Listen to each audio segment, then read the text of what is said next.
Hi friends and viewers, நம்ம இன்னைக்கு ஒரு எலக்ட்ரிக் பைக்கோட ரிவ்யூ தான் பார்க்க போகிறோம். பைக்கோட நேம் பார்த்தீங்கன்னா ஆம்பியர். இந்த ஆம்பியர் கம்பெனி வந்து தமிழ்நாடு, அதுலேயும் கோயம்புத்தூரில் தான் வந்து இதோட மேனுஃபேக்சரிங் யூனிட்டே இருக்குது. ரீசெண்டாக நான் படித்த போது கூட வந்து கிரீவ்ஸ் காட்டன் ஸ்பின்னிங் மில்ங்கிற ஒரு கம்பெனி வந்து ஆம்பியரை வாங்கிட்டதாக நான் கேள்விப்பட்டேன். அதில் பார்த்தீங்கன்னா நிறைய மாடல்ஸ் இருக்குது. Zeal, Magnus sixty, V48, Rio elite, Magnus. நம்ம வாங்கியிருக்க பைக் பார்த்தீங்கன்னா ரியோ ப்ளஸ். ஸோ இதோட ரிவ்யூ தான் வந்து நம்ம பார்க்க போகிறோம். வாங்க வீடியோக்குள்ளே போகலாம். ஃபர்ஸ்ட் வந்து நம்ம சைட் ஃபுட்ரெஸ்ட் பற்றி பார்த்துடலாம். இது பார்த்தீங்கன்னா அந்தளவுக்கு ஸ்ட்ராங்காக இருக்காதுன்னு நினச்சிது, ஆனால் நல்லாவே ஸ்ட்ராங்காகவே இருக்குது. இதுக்கு முன்னாடி வச்சிருந்த டியோ பைக் அளவுக்கு ஸ்ட்ராங்காகவே இருக்குது.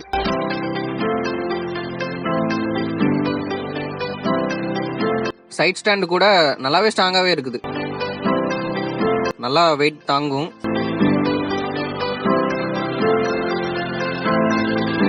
பைக்ல முன்னாடி அந்த இடம் கூட வந்து நல்லாவே ஸ்பேசியஸா இருக்குது. நீங்க கண்டிப்பா வந்து ஒரு 25 கிலோ அரிசி மூட்டை கூட அதுல வச்சுக்கலாம், அந்த அளவுக்கு ஸ்பேசியஸாவே இருக்குது. நெக்ஸ்ட் வந்து முன்னாடி வந்து 2 ஓப்பன் ஸ்பேஸ் கொடுத்துருக்காங்க. நம்ம இன்கேஸ் எனி திங்ஸ் அந்த மாதிரிலாம் வைக்கிறதுக்கு நல்லாவே ஸ்பேசியஸாவே இருக்குது. சீட் பார்த்தீங்கன்னா அந்த அளவுக்கு ஸ்ட்ராங்கா இல்லைனாலும் 2 பேர் உட்கார்ற அளவுக்கு நல்லா பெரிய சீட்டாவே கொடுத்துருக்காங்க. ஸோ இந்த பிடிச்சிருந்தே வந்து எனக்கு இந்த பேக் டிசைன் தான். எலக்ட்ரிக் பைக் பொறுத்த அளவுக்கு நம்பர் பிளேட் தேவையில்ல.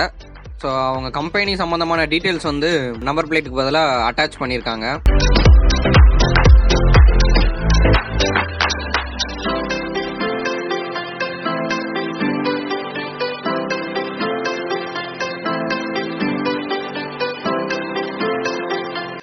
பேக் டயர்லாம் பார்த்தீங்கன்னா வந்து மோட்டார் வந்து அட்டாச் பண்ணியிருக்காங்க. டைரெக்டாக வந்து பேட்டரியிலேருந்து கனெக்ஷன்ஸ் வந்து மோட்டாருக்கு போகுது. ஸோ நம்ம இதை வந்து ஆக்சிலேட்டர் கொடுத்து பார்த்துடலாம். ஸோ இது எப்படி சுற்றுதுங்கிறத.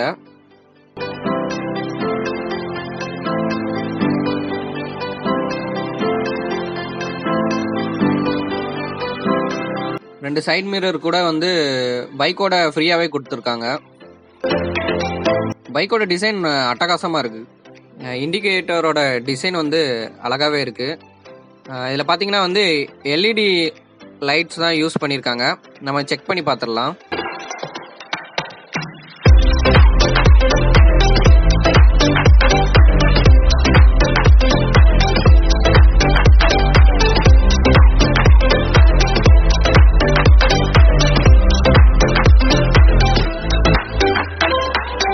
ஹெட்லைட்டோட டிசைன் பார்த்தீங்கன்னா 2 பல்ப் கொடுத்துருக்காங்க.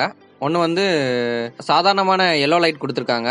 ரெண்டாவது பார்த்தீங்கன்னா LED லைட் கொடுத்துருக்காங்க. அதை கம்பேர் பண்ணும்போது நைட்டு நல்லாவே பவராகவே இருக்குது.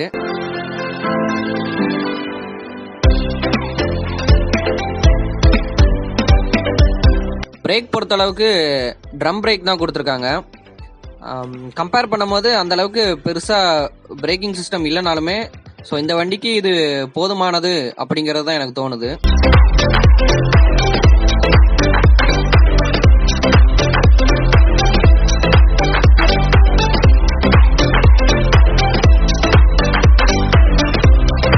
ஸோ ஃப்ரண்ட்லேருந்து பார்க்கும்போது அந்த டிசைன்ஸ் ப்ளஸ் அதோட ஃபிட்டிங்ஸ் வந்து நல்லாவே இந்த வண்டிக்கு வந்து மேட்ச் ஆகிருக்கு. ஸோ ஒரு good look கொடுக்குதுங்க.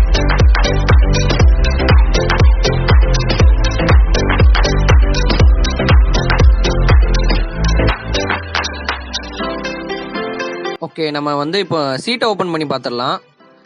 So just left நம்ம வந்து டர்ன் பண்ணால் போதும், சீட் வந்து ஓப்பன் ஆயிரும். நார்மலாக எல்லா ஸ்கூட்டிலையும் உள்ள மாதிரி தான். உள்ள ஓப்பன் பண்ணோன்னே பார்த்தீங்கன்னா ஒரு சுவிட்ச் மாதிரி ஒன்று கொடுத்துருக்காங்க. அது வேற ஒன்றும் இல்லைங்க, ட்ரிப்பர் தான். இன்கேஸ் வந்து நம்மளுக்கு ரொம்ப நாளாக நம்ம வண்டி யூஸ் பண்ண போறது இல்லை அப்படின்னா வந்து நம்ம இதை ஆஃப் பண்ணி வச்சுக்கலாம். இன்கேஸ் நம்ம ஏதாவது ஷார்ட் சர்க்கியூட்டு இல்லைன்னா இன்கேஸ் எதுவும் ப்ராப்ளம் ஆச்சுன்னா வந்து அது வந்து ட்ரிப் ஆயிரும். இந்த ஸ்பேசியஸ் பார்த்தீங்கன்னா உள்ள டேஷ்போர்டோட இன்னர் ஸ்பேசஸ் வந்து நல்லா பெருசாகவே இருக்குது. நம்ம ஈஸியாக வந்து மேனேஜ் பண்ணுற மாதிரி தான் இருக்குது. ப்ளஸ் வந்து டூல்ஸ் நம்ம நார்மலாக வந்து பெட்ரோல் வண்டிக்கு கூட இந்த அளவுக்கு டூல்ஸ் கொடுத்துருப்பாங்களான்னு தெரியல. அந்த அளவுக்கு டூல்ஸ்லாம் நிறையவே கொடுத்துருக்காங்க, நல்லா குவாலிட்டியாகவும் இருக்குது.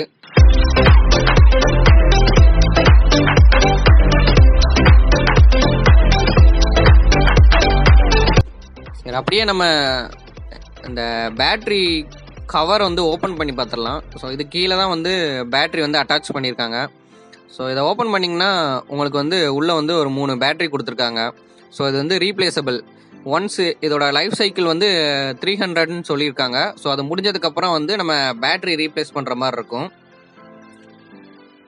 ஸோ இந்த மாடலில் வந்து டிஜிட்டல் மீட்டர் கொடுத்துருக்காங்க. ஸோ அந்த பேட்டரியோட வோல்ட் அதில் மென்ஷன் பண்ணியிருக்காங்க. ப்ளஸ் வந்து எல் அண்டு ஹெச் அப்படின்னா லோ ஹை. ஸோ இன்பிட்வீன் கேப்பில் உள்ள அந்த பாயிண்ட்ஸ் தான் வந்து பேட்டரியோட சார்ஜிங் லெவலை வந்து மென்ஷன் பண்ணியிருக்காங்க. ஸோ ஒன்ஸ் வந்து 50 கிலோமீட்டர் ஓடினதுக்கப்புறம் பாயிண்ட் கொஞ்சம் கொஞ்சமாக கம்மியாயிட்டே வருது. நம்ம வந்து ஆக்சிலேட்டர் கொடுத்து பார்த்துடலாம்.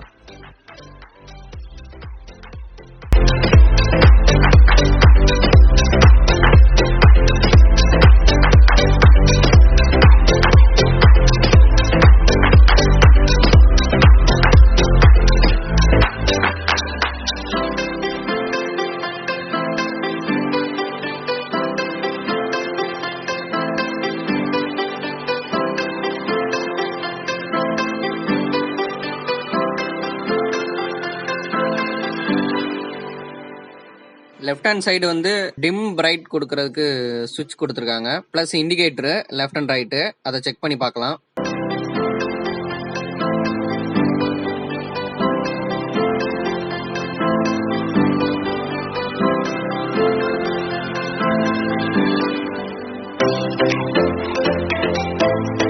இந்த மாடல் பொறுத்தளவுக்கு செல்ஃப் ஸ்டார்ட் இல்லாதனால 2 சைடுமே வந்து ஆர்என் பட்டன் தான் கொடுத்துருக்காங்க.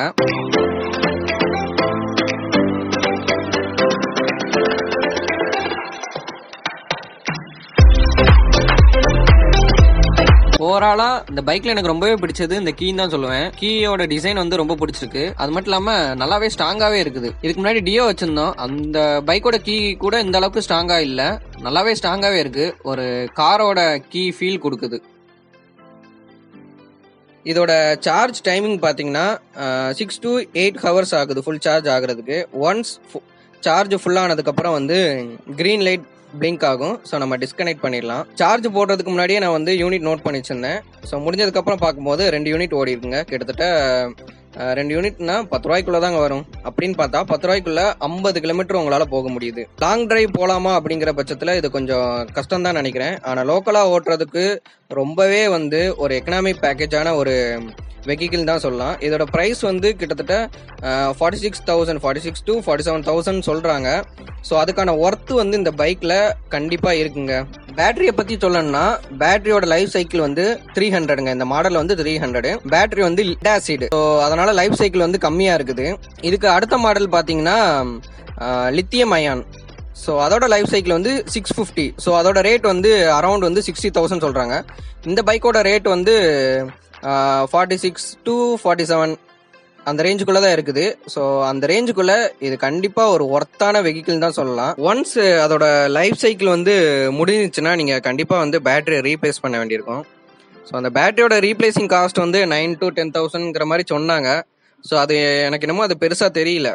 நீங்க எக்ஸாம்பிள் வந்து இப்போ ஹோண்டா டியோ இந்த மாதிரிலாம் நீங்க யூஸ் பண்ணீங்கன்னா அதுல இருந்து கண்டிப்பா 10 to 15 டைம்ஸ் வந்து அமௌண்ட் வந்து சேவிங்ஸ் ஆகுதுங்க. ஒரு டெஸ்ட் ட்ரைவ் போயிடலாம். பாத்தீங்கன்னா இதோட பிக்கப் வந்து நல்லாவே இருக்கு. ரைசிங் லெவலும் நல்லாவே இருக்கு. வண்டி வந்து ஸ்மூத்தா போகுது. அந்த அளவுக்கு சவுண்ட் எதுவுமே இல்ல. சார்ஜ் போட்டு ஏற்கனவே வந்து ஒரு 10 கிலோமீட்டர் யூஸ் பண்ணதுனால அதோட பாயிண்ட் வந்து கம்மியாகுது. இல்லைன்னா மேக்சிமம் பாத்தீங்கன்னா உங்களுக்கு ஒரு 50 கிலோமீட்டர்ஸ் ஓடனா ஒரு 40 கிலோமீட்டர் ஓடினதுக்கு அப்புறம் அதோட சார்ஜே வந்து பாயிண்ட்ஸ் கம்மியாகுது. இதோட மேக்ஸிமம் ஸ்பீட் பாருங்க 34 கிலோமீட்டர் பெர் ஹவர் போகுது. ஒருத்தர் இல்லைங்க, 2 பேரை வச்சு இந்த வண்டி இந்த அளவுக்கு இழுத்து போகுது. நல்லா ஸ்மூத்தா இருக்குது. கொஞ்சம் என்னன்னா அந்த ஜாக்கப்சர் லெவல் வந்து கொஞ்சம் கம்மியா இருக்க மாதிரி இருக்குது. வண்டி ரொம்ப கொஞ்சம் மற்ற வண்டியை கம்பேர் பண்ணும்போது கொஞ்சம் குதிக்கிற மாதிரி இருக்குது. இந்த வீடியோ உங்களுக்கு ரொம்ப பிடிச்சிருக்குன்னு நினைக்கிறேன். கண்டிப்பா இதை எல்லாத்துக்கும் ஷேர் பண்ணுங்க, சப்ஸ்கிரைப் பண்ணுங்க, கமெண்ட் பண்ணுங்க. தேங்க்யூ.